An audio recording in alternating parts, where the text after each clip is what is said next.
श्री कृष्ण कहते हैं कि कर्म एक छोटा सा शब्द दिखता है, लेकिन इसकी पकड़ समय से भी ज्यादा मजबूत होती है। लोग सोचते हैं कि किया गया काम बीत गया, अब कौन देख रहा है, पर यह सबसे बड़ा भ्रम है, क्योंकि कर्म देखता है, गिनता है और तुम्हारे सबसे कमजोर पल का इंतजार करता है। जब तू किसी को तकलीफ देता है और सोचता है कि तू जीत गया, वहीं से तेरे कर्मों का पीछा शुरू होता है। कर्म का फल तुरंत नहीं आता, क्योंकि ईश्वर चाहता है कि तू समझे और सुधरे, लेकिन जब तू नहीं रुकता तब वह भी नहीं रुकता।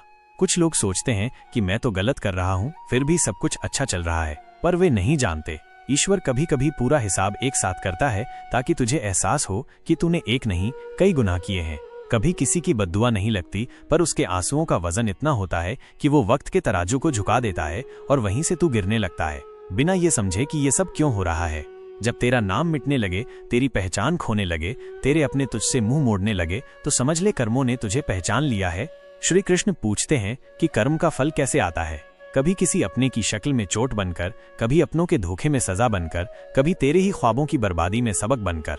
और तब जब तू रोता है, पूछता है मेरे साथ ऐसा क्यों, तो समय मुस्कुराता है और कहता है कि ये तूने ही लिखा था किसी और की कहानी में। लेकिन यही वो मोड़ होता है जहां तू फिर से उठ सकता है। अगर तू समझ ले कि कर्म सिर्फ सजा नहीं, सुधार भी है, तो तू अपने कर्मों को बदलकर अपना भाग्य भी बदल सकता है। कर्म का फल देर से मिलता है, पर जब मिलता है तो साथ लाता है एक आईना और एक रास्ता। आईना दिखाता है तू क्या था और रास्ता दिखाता है तू क्या बन सकता है। श्री कृष्ण कहते हैं कि कभी आपने सोचा है कि ये जीवन क्यों मिला, क्यों हम बार बार लौटते हैं, कभी मानव बनकर, कभी किसी पशु पक्षी की देह लेकर। क्या यह केवल एक संयोग है या किसी न दिखाई देने वाली अदृश्य व्यवस्था का न्याय है? मनुष्य योनि ये केवल एक शरीर नहीं, ये कर्मों की प्रयोगशाला है। यही एकमात्र भूमि है जहां कर्म किए जा सकते हैं। बाकी सब योनियां तो केवल परिणाम भुगतने का स्थान है। वहां न कुछ नया जुड़ता है, न कुछ सुधरता है, वहां सिर्फ भुगतना होता है। क्योंकि जब जीव पशु या पक्षी बनता है, तब उसकी चेतना उस स्तर पर नहीं होती कि वो विवेकपूर्वक कुछ नया कर सके। वो केवल एक कठपुतली बन जाता है, अपने ही पुराने कर्मों के धागों से बंधा हुआ। लेकिन जब वो पुनः मनुष्य बनकर आता है, तो वो खाली नहीं आता। उसके साथ आता है उसका प्रारब्ध, उसके अधूरे कर्मों का लेखा जोखा। उसके भीतर आता है वो अधूरा भाग्य, जिसे उसे इस जीवन में जीकर पूरा करना होता है।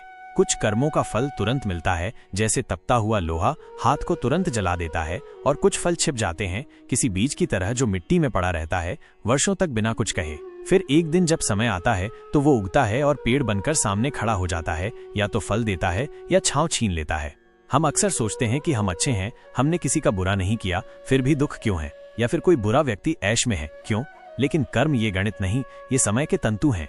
ये वहीं से काम शुरू करता है जहां तू सबसे ज्यादा अंधा हो, अपने अहंकार में, अपनी गलत फहमियों में, अपने छल में। बुरा कर्म अच्छा कर्म को काट नहीं सकता। ये कोई हिसाब की किताब नहीं जहां एक और एक शून्य हो जाए। यहाँ हर कर्म का अपना प्रभाव है, अपना वजूद है। तू एक तरफ किसी की मदद कर और दूसरी तरफ किसी की आत्मा तोड़ दे, तेरा पुण्य तुझे नहीं बचा पाएगा। जीव इस चक्र में फंसा हुआ है, कभी ऊपर कभी नीचे, कभी वो राजा बनता है, कभी कीट। और जब तक उसके कर्म फल शून्य नहीं हो जाते, जब तक वह पूर्ण रूप से तटस्थ नहीं हो जाता, जब तक वह सम नहीं हो जाता, न हर्ष न विषाद, तब तक वह जन्म मरण के चक्र में घूमता रहेगा। अब प्रश्न ये उठता है कि क्या हम इस चक्र से मुक्त हो सकते हैं? क्या ऐसा भी कोई जीवन है जहां कर्म करें लेकिन बंधे नहीं? क्या ऐसा भी कोई मार्ग है जहां से होकर हम कर्मों के फल को भोगे बिना पार जा सकें? हाँ, अगर हम उस मार्ग पर चलें जो ईश्वर ने दिखाया है, न धर्म के नाम पर तपस्या, न योग के नाम पर त्याग। सिर्फ एक बात, अपने हर कर्म में इतना सजग हो जाना कि वो किसी भी जीव के दुख का कारण ना बने, न देह से, न वाणी से, न मन से। ईश्वर कोई दान नहीं मांगता, कोई तीर्थ नहीं मांगता। वो बस इतना चाहता है कि तू अपने स्वधर्म को पहचाने, अपने परिवार, अपने समाज और मानवता के प्रति जो तेरी भूमिका है उसे तू ईमानदारी से निभा। और जब तू ये कर लेगा, तब तुझे धीरे धीरे अनुभव होगा कि तेरे पुराने कर्मों की आग बुझने लगी है, तेरे भीतर की बेचैनी शांत होने लगी है। श्री कृष्ण कहते हैं कि कभी कभी जिंदगी हमें ऐसे मोड़ पर लाकर खड़ा कर देती है जहां सिर्फ सवाल होते हैं, जवाब नहीं। हम देखते हैं हमारे चारों ओर अंधेरा है और पूछते हैं क्यों हुआ मेरे साथ ही ऐसा। लेकिन जो हमें अन्याय लगता है वो अक्सर वही न्याय होता है जो हमने अपने ही कर्मों से बोया होता है। रामायण कोई साधारण ग्रंथ नहीं, ये एक जीवन दर्शन है, एक आईना है जिसमें हम अपने कर्म, अपने भाग्य और अपने निर्णयों की तस्वीर देख सकते हैं। रामायण की हर घटना, हर संवाद, हर मौन हमें हमारे अंदर के जंगल से बाहर निकालने की चाबी है। पर क्या हम उसे पढ़ते हैं या बस उसे सुनकर भूल जाते हैं? श्री राम का वनवास केवल एक राजनीतिक निर्णय नहीं था, वो प्रारब्ध की चलती हुई रेखा थी, एक ऐसी रेखा जिसे दशरथ ने वर्षों पहले खींचा था। वो तीर जो उन्होंने कभी चलाया था, आज उनके सीने में उतर चुका था। श्रवण कुमार की असमय मृत्यु केवल एक भूल नहीं थी, वो एक बीज था जिसका फल दशरथ को राम वियोग में तड़प कर खाना था। जब श्री राम माता सीता और लक्ष्मण के साथ वन में चले गए, राजा दशरथ के जीवन में शांति का कोई कोना नहीं बचा। वो महलों में नहीं, अपनी पीड़ा में सोते जागते रहे। उनका राज सिंहासन अब कांटों की शैया बन चुका था और हर सांस एक पुकार बन गई थी, राम राम। एक दिन कौशल्या के सामने उन्होंने टूटते हुए स्वीकारा कि आज का ये दुख मेरे अपने कर्मों का परिणाम है। वो दृश्य जब उन्होंने श्रवण कुमार के पिता को श्राप देते सुना था, आज मानो सामने आकर खड़ा हो गया था। और तब एक कटु सत्य उनके भीतर से फूटा कि कर्म कभी मौन नहीं रहते, वे लौटते हैं, कभी पुत्र बनकर, कभी पीड़ा बनकर, कभी पश्चाताप बनकर। रामायण का ये प्रसंग हमें केवल राजा दशरथ की पीड़ा नहीं दिखाता, ये हमें चेतावनी देता है कि जो भी कर्म हम करते हैं वो लौटता है, और जब लौटता है तो पहचानने नहीं देता कि ये उसी हाथ से उगाया हुआ कांटा है। कभी सोचिए, किसी मासूम के जीवन में आपकी एक गलती क्या दर्द जोड़ सकती है, और यदि वह पीड़ा मौन है तो इसका अर्थ ये नहीं कि वो समाप्त है, वो बस प्रतीक्षा कर रही है फल बनने की। श्री राम के वनवास में छुपा ये भाव कि नियति जब दस्तक देती है तब वो किसी से अनुमति नहीं लेती, वो बस आती है और हमें हमारे कर्मों के कटघरे में खड़ा कर देती है। लेकिन रामायण का यही शोक हमें एक सच्ची उम्मीद भी देता है कि भले ही हमारे कर्म हमें दुख दें, हम राम जैसे बन सकते हैं, धैर्यवान, संयमी, कर्तव्यनिष्ठ। और यदि हम अपने जीवन को निष्काम कर्म से सजाएं तो ना पाप हमारे पीछे आता है, ना पुण्य हमें बांधता है, क्योंकि पाप और पुण्य दोनों ही बंधन है, एक बुरा बंधन और एक सुनहरा बंधन। मुक्ति इन दोनों से परे है, और ये मुक्ति तभी आती है जब हम हर कर्म को केवल कर्तव्य मानकर करें, फल की चिंता किए बिना, प्रशंसा की आशा किए बिना। रामायण कहती है कि जीवन संघर्ष है, लेकिन संघर्ष ही समाधान है। हर पीड़ा में एक उद्देश्य छुपा है, हर वियोग में एक योग छुपा है, हर गलती में एक शिक्षा छुपी है। राजा दशरथ की मृत्यु कोई हार नहीं थी, वो एक अंत था उस चक्र का जो उन्होंने स्वयं आरंभ किया था। और हम भी अपने जीवन में न जाने कितने ऐसे चक्र आरंभ करते हैं, कभी एक शब्द से, कभी एक निर्णय से, कभी एक मौन से। हम सोचते हैं कि हम सही हैं, लेकिन सही होना कभी कभी सबसे बड़ी भूल बन जाता है। नर्क कोई जगह नहीं, एक स्थिति है जहां आत्मा अपने ही कर्मों के भार से दबी होती है। और स्वर्ग वो भी कोई ऊपर की सीढ़ी नहीं, बल्कि वो अनुभव है जो एक अच्छे कर्म के बाद मानव के भीतर खिलता है, शांति बनकर, संतोष बनकर, और कभी कभी एक साधारण मुस्कान में प्रकट होकर। जो नीचे गया है वो ऊपर भी जाएगा, यदि उसकी यात्रा सत्य के लिए है, क्योंकि कर्म ना तो कभी मिटता है और ना ही उसकी प्रतिध्वनि कभी मौन होती है। कर्मों का फल ऊपर नहीं, यहीं मिलता है। हर आंसू, हर मुस्कान, हर हृदय की धड़कन, सब कुछ किसी न किसी कर्म का ही तो फल है। जो बोया है वो उगेगा, जो दिया है वो लौट कर आएगा, और जो सहा है वो भी किसी दिवस आशीर्वाद बनकर बरसेगा। जो जैसा करेगा वैसा भरेगा। ये कोई डर नहीं, एक चेतावनी नहीं, बल्कि ईश्वर का दिया हुआ नियम है जो ना किसी धर्म से बंधा है और ना ही किसी काल से थमता है। कभी कभी कुछ लोग कहते हैं मरने के बाद ऊपर जाकर भगवान फल देते हैं, पर श्रीमद् भगवद गीता कहती है कर्म का फल इस पृथ्वी लोक पर ही भोगना होता है। जो यहाँ भोगता नहीं वो वहां भी चैन नहीं पा सकता। कभी देखा है किसी बच्चे की हंसी में स्वर्ग? कभी सुना है किसी माँ की सिसकियों में नर्क? वो जो तुम दूसरों को देते हो वही ईश्वर तुम्हारे लिए संजोते हैं। पाप वो नहीं जो किसी ने देखा, पाप वो है जो आत्मा ने अनुभव किया। और पुण्य वो नहीं जो दुनिया ने सराहा, पुण्य वो है जो किसी के जीवन में उजाला लाया। कर्मों का लेखा जोखा ईश्वर के पास नहीं, तुम्हारे हृदय में लिखा होता है। हर बार जब तुम किसी के लिए कुछ अच्छा सोचते हो, हर बार जब तुम क्षमा करते हो, हर बार जब तुम मौन होकर भी सत्य का साथ देते हो, वहीं से शुरू होता है वैकुंठ का मार्ग। नर्क कोई सजा नहीं, एक आईना है जहां हम अपने ही कर्मों को देख पाते हैं, और स्वर्ग एक इनाम नहीं, बल्कि उस जीवन की गवाही है जो अपने लिए नहीं, औरों के लिए जिया गया। कर्म केवल कार्य नहीं होता, वो एक ऊर्जा है जो लौटती है। तुम किसी भूखे को भोजन दो या किसी रोते को कंधा, वो सब लौटता है, कभी सहारा बनकर, कभी अवसर बनकर। श्री कृष्ण कहते हैं कि हर इंसान अपने भाग्य का लेखक नहीं होता, पर वो अपने कर्मों का निर्माता अवश्य होता है। तुम्हारे हाथों से निकला हर व्यवहार, तुम्हारे शब्दों में बोई गई हर भावना एक नया संसार रचती है या एक नया पतन लाती है। जो आज तुम बोओगे, कल वो किसी और का जीवन संवार सकता है या उसे तोड़ भी सकता है। कर्म केवल तुम्हारा नहीं रहता, वो एक श्रृंखला बन जाता है जो कई आत्माओं को जोड़ता है या तोड़ता है। इसलिए कभी भी किसी के साथ बुरा मत करो, क्योंकि बुराई किसी और को नहीं, तुम्हारे ही भीतर की रोशनी को बुझा देती है। एक सिद्ध आचार्य अपने शिष्यों के साथ तीर्थ यात्रा पर निकले थे। यात्रा मार्ग में प्रकृति की छाया तले विश्राम करते हुए जब वृक्षों की चुप्पी भी ध्यान मग्न हो गई, तभी आचार्य ने आंखें मूंद कर सिर उठाया और बोले, बालकों, ये जो सुनाई दे रहा है क्या तुम्हें भी सुनाई दे रहा है?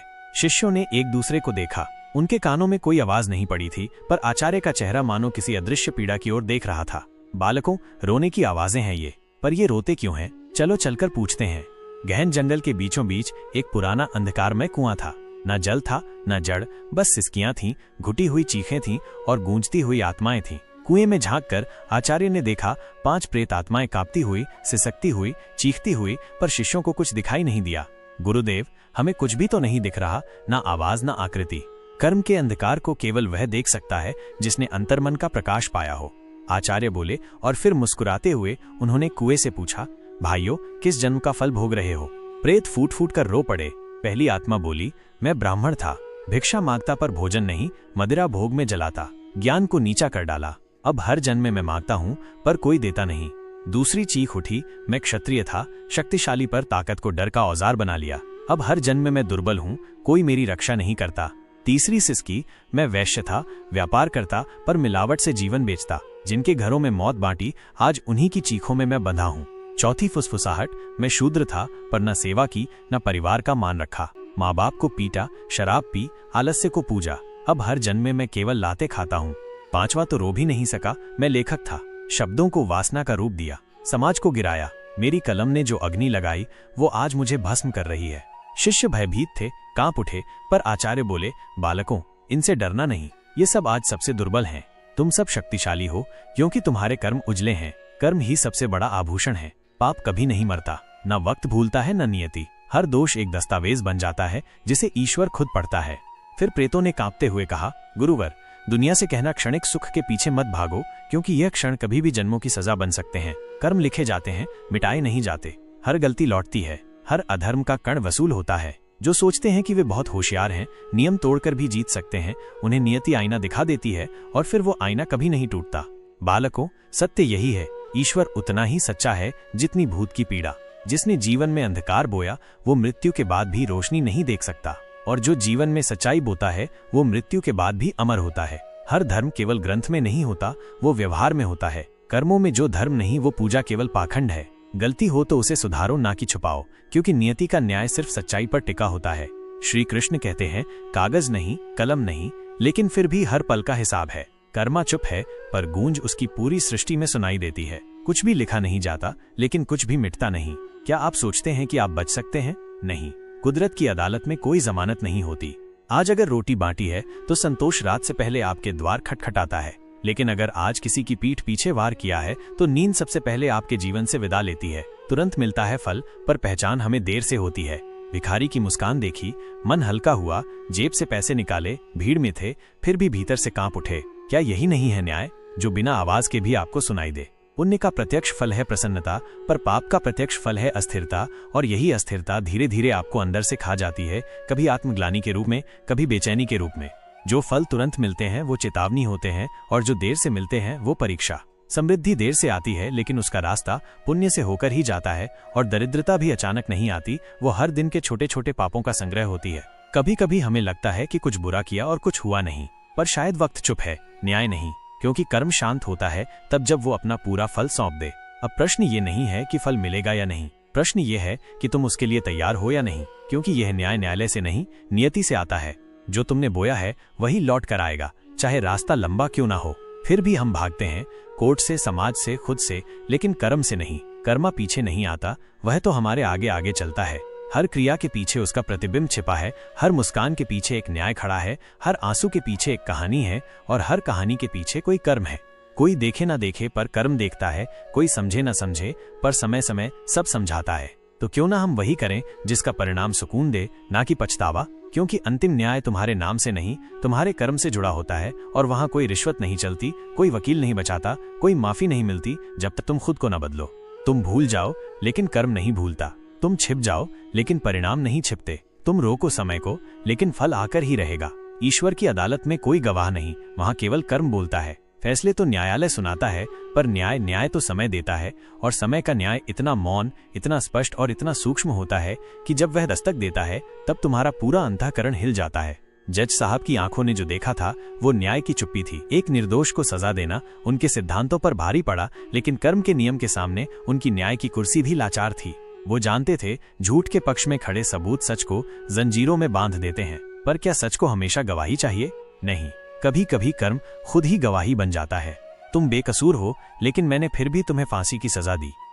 ये वाक्य किसी भी हृदय को चीर सकता है, पर उस सजा में जो चुप्पी थी वो ईश्वर की योजना थी। क्योंकि इंसानी अदालतों में दलीलें होती हैं, लेकिन कुदरत की अदालत में सिर्फ और सिर्फ कर्म होता है। क्या तुमने कभी कोई पाप किया है? जज साहब का ये एक सवाल वो प्रश्न नहीं था, वो ईश्वर की न्याय लिपि थी जिसे न झुठलाया जा सकता है न मिटाया जा सकता है। उस युवक ने सिर झुकाया और वर्षों पहले किए 2 हत्याओं का सच अपनी सांसों के कंपन में स्वीकारा। क्या आपको अब भी लगता है कि दुनिया में अन्याय होता है? नहीं, अन्याय का भ्रम तो सिर्फ तब तक रहता है जब तक तुम्हारा अपना कर्म सामने नहीं आता। जब तक तुम्हारा संचित कर्म सोया हुआ है तब तक लगता है मैं क्यों भुगत रहा हूँ, लेकिन जैसे ही संचित जागता है हर उत्तर सामने खड़ा हो जाता है। कुदरत के न्याय में कोई गवाह नहीं बुलाए जाते, वो कर्म को देखता है, भाव को सुनता है और नियति को आदेश देता है। जो किया है वही लौट कर आता है।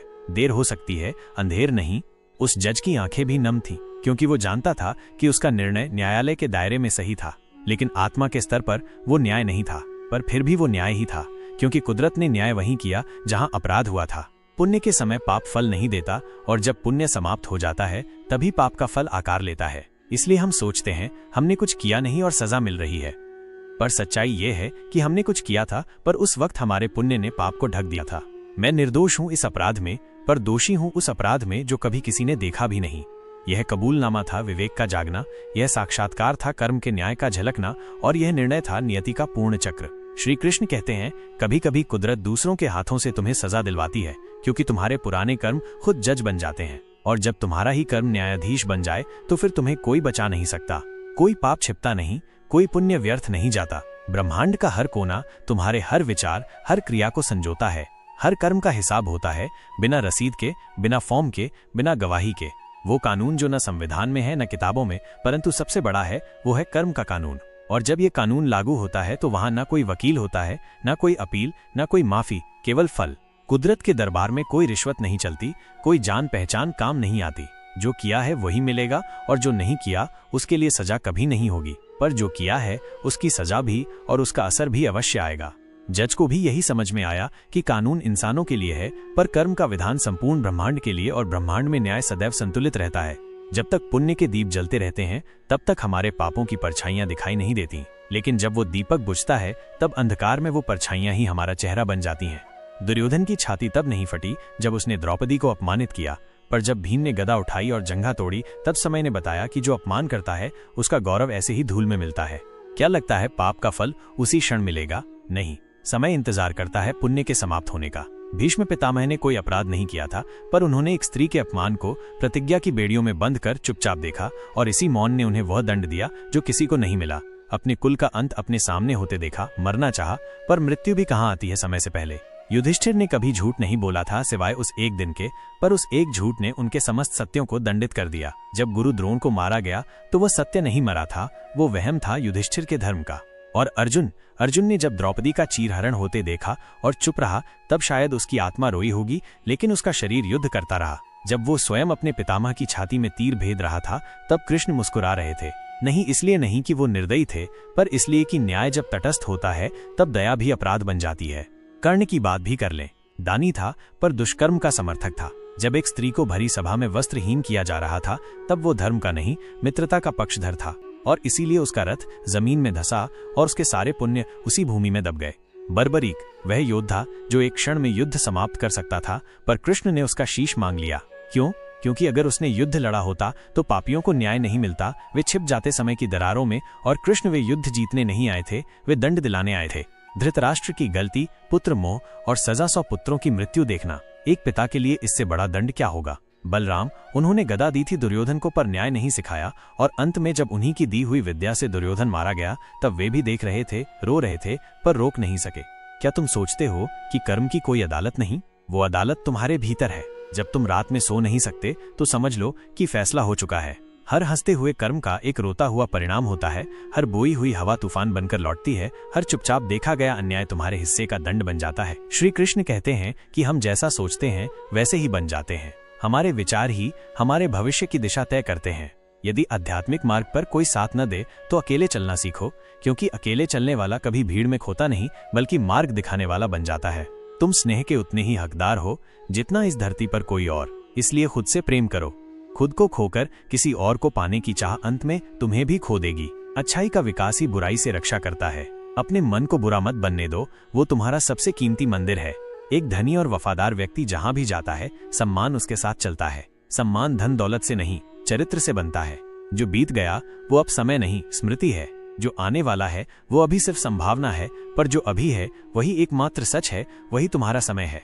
सिर्फ दुआओं से कुछ नहीं होता अगर कर्म नहीं बदला, क्योंकि ईश्वर भी उसी की मदद करता है जो खुद की मदद करता है। तुम नीचे गिरो, कोई नहीं आएगा उठाने, पर जैसे ही उठकर चलने लगो, हर कोई तुम्हें गिराने आएगा। यही दुनिया की सच्चाई है, इसलिए गिरने से मत डरना। बस ये तय करना कि हर बार उठोगे और पहले से ज्यादा मजबूत उठोगे।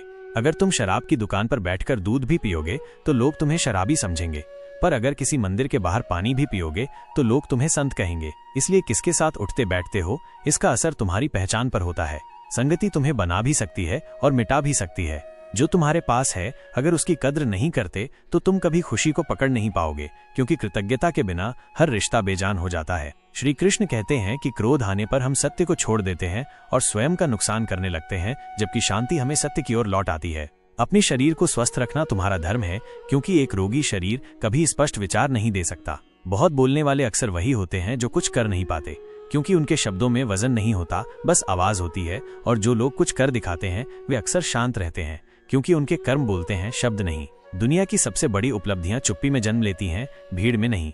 श्री कृष्ण कहते हैं कि कभी कभी आत्मा को भी सन्नाटे की जरूरत होती है ताकि वो खुद से मिल सके। अपने मन को बिखराओ मत, उसे केंद्रित करो, उसे अच्छे कार्यों की लौ में तपाओ। हर दिन जब तुम अपने आप से लड़ते हो, उस दिन तुम दुनिया से एक कदम आगे बढ़ जाते हो, लेकिन जब तुम अपने मन से हार जाते हो, उस दिन दुनिया तुम्हें मुंह चिढ़ाती है। इच्छा का कोई अंत नहीं होता, एक पूरी होती है तो दूसरी पैदा हो जाती है। यही इच्छाएं तुम्हें भटका सकती हैं अगर तुमने अपने अंदर संयम नहीं जगाया। तुम्हारा जीवन कोई खिलौना नहीं है जो हर इच्छा पर नाचता रहे। यह एक यात्रा है, एक तपस्या है, और जब तक लक्ष्य का बोध न हो, हर इच्छा एक अंधकार है। अगर अभी भी तुम्हें लगता है कि समय नहीं है, तो समझो कि तुम खुद को धोखा दे रहे हो। वक्त तुम्हारे पास है, लेकिन तुमने उसे पहचानना सीखा ही नहीं। अगर कोई इंसान ऐसा लक्ष्य नहीं ढूंढ पाया जिसके लिए वो मर सके, तो वो जीवित रहने के लायक भी नहीं है। क्या तुम्हारे पास वो आग है जो तुम्हें हर सुबह खींच लाए? तुम्हारे बिस्तर से बाहर, तुम्हारी थकान से दूर। हमारी सबसे बड़ी त्रासदी ये नहीं है कि हमारे पास समय कम है, बल्कि ये है कि हमने समय को कभी अपने सपनों के लिए जिया ही नहीं। हर चीज इस ब्रह्मांड में जुड़ी हुई है, कोई भी चीज अकेले नहीं जीती। तुम्हारी सोच, तुम्हारे कर्म, तुम्हारी संगत, ये सब तुम्हारी दिशा तय करते हैं। अगर तुम्हारे साथ कोई मूर्ख है तो समझो तुम अकेले नहीं हो, लेकिन अगर तुम अकेले हो और समझदारी के रास्ते पर हो तो तुम सबसे बेहतर संगत में हो। कभी किसी जानवर से मत डरो, डरना है तो उस मित्र से डरो जो कपटी है, जो मीठा बोलता है लेकिन अंदर से तुम्हें तोड़ने की ताक में है।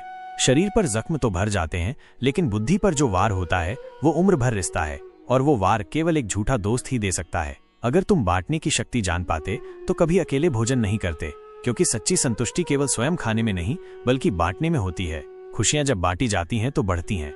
यही धर्म है, साझा करना, जोड़ना, बांटना, और धर्म तक पहुंचने के लिए सबसे जरूरी है विश्वास। धोखा देना सबसे आसान है, लेकिन सबसे कठिन होता है खुद को माफ कर पाना। जब तुम किसी को छलते हो तब वास्तव में तुम अपनी आत्मा को घायल करते हो। वो घाव बाहर नहीं दिखता, पर भीतर बहुत कुछ तोड़ देता है।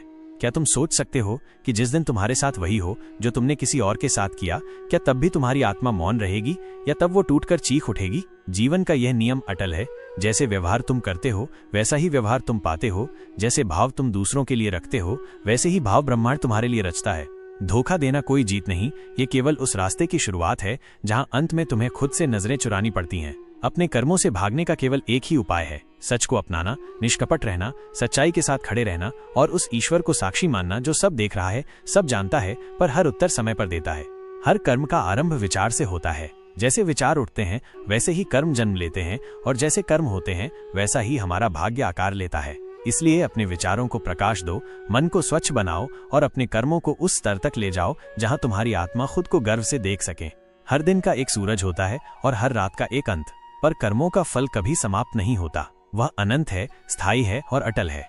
कभी कभी लगता है कि इस दुनिया की नजरों में अच्छा बनकर क्या मिलेगा, पर याद रखो तुम्हारे कर्मों का गवाह केवल दुनिया नहीं, स्वयं भगवान है। श्री कृष्ण कहते हैं, कर्म की गठरी हमेशा हमारे साथ चलती है, वो हल्की होगी या भारी, ये सब तुम्हारे हाथ में है। इस जीवन की सबसे बड़ी पूंजी ना धन है, ना पद, ना प्रतिष्ठा, बल्कि वो कर्म है जो हम दूसरों के लिए करते हैं। जिसने अपने हिस्से की खुशी किसी और की झोली में डाल दी, उसके खाते में ऊपर वाला खुद समृद्धि भर देता है। श्री कृष्ण कहते हैं कि समय सबसे कीमती है और हम अक्सर उसे सबसे गलत तरीके से खर्च करते हैं। जिस समय को तुम बेकार समझकर गंवा देते हो वो कभी वापस नहीं आता। कभी मत भूलो, त्याग से बड़ी कोई जीत नहीं होती और सच्चे दिल से किया गया कोई कर्म कभी व्यर्थ नहीं जाता। तो दोस्तों, हम उम्मीद करते हैं कि आपको उपदेश और कहानी पसंद आए होंगे। तो मित्रों, आपको ये उपदेश और कहानी अच्छी लगी हो तो वीडियो को लाइक करके चैनल को सब्सक्राइब कर लें और अपने दोस्तों रिश्तेदारों को भी ये ज्ञान भरी वीडियो शेयर कर दो और कमेंट में जय श्री कृष्णा लिख दो। मित्रों, आपका पूरी वीडियो देखने के लिए धन्यवाद। जय श्री कृष्णा।